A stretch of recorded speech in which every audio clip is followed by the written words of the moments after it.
हम आज इस वीडियो में पढ़ने वाले हैं अवतल दर्पण के बारे में।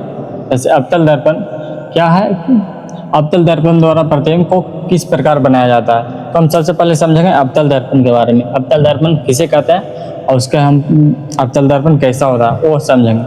अवतल दर्पण जिसका प्रवर्तक सतह धसा प्रतीत होता है। क्या बोले, अवतल दर्पण जिसका प्रवर्तक सतह धसा प्रतीत होता है।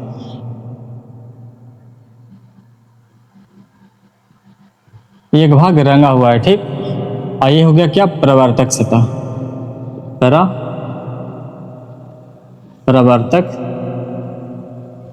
प्रवर्तक सतह। वही ये हो गया क्या, अवतल दर्पण।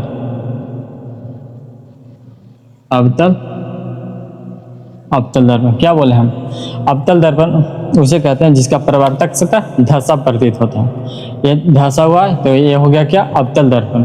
इसमें हम 3 केसेस पढ़ेंगे। कितने केसेस, 3 केसेस पढ़ेंगे। फर्स्ट केसेस में क्या पढ़ेंगे हम, ये हो गया क्या, अवतल दर्पण।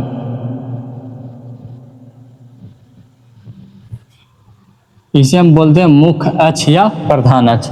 ये रेखा को हम क्या बोलते हैं, मुख्य अक्ष या प्रधान अक्ष। मुख्य अक्ष या प्रधान अक्ष,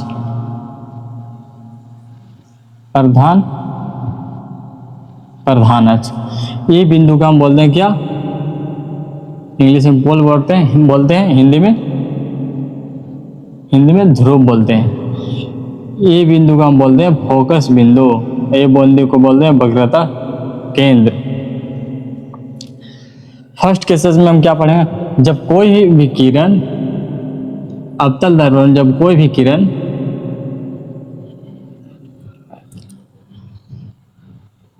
अवतल दर्पण में जब कोई भी किरण मुख्य अक्ष के समांतर जाती है तो परिवर्तन के बाद यह फोकस से गुजरती है। क्या बोले हम, जब अवतल दर्पण कोई भी किरण प्रधान अक्ष के समांतर जाते हैं तो परिवर्तन के बाद यह फोकस से गुजरती है। ये फर्स्ट केसेस हो गया। सेकंड केसेस में क्या पढ़ना है हमें,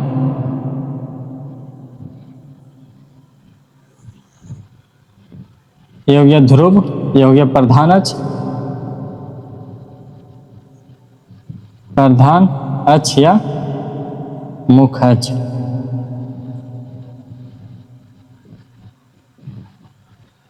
ये हो गया अवतल दर्पण। ये हो गया क्या, फोकस दूरी, फोकस बिंदु। ये हो गया वक्रता केंद्र। इसमें हम क्या पढ़ना है, जब कोई भी किरण फोकस से गुजरती है, तो परिवर्तन के बाद प्रधान अक्ष के समांतर हो जाती है। ये हो गया सेकंड केस। जब कोई भी किरण फोकस से गुजरती है तो परिवर्तन के बाद यह प्रधान अक्ष के समांतर हो जाते हैं। ये प्रधान अक्ष है, इसी को समांतर हो जाते हैं, ठीक। थर्ड केसेस में हम क्या पढ़ना है, ये हो गया क्या, अवतल दर्पण। ये हो गया क्या, प्रधान अक्ष।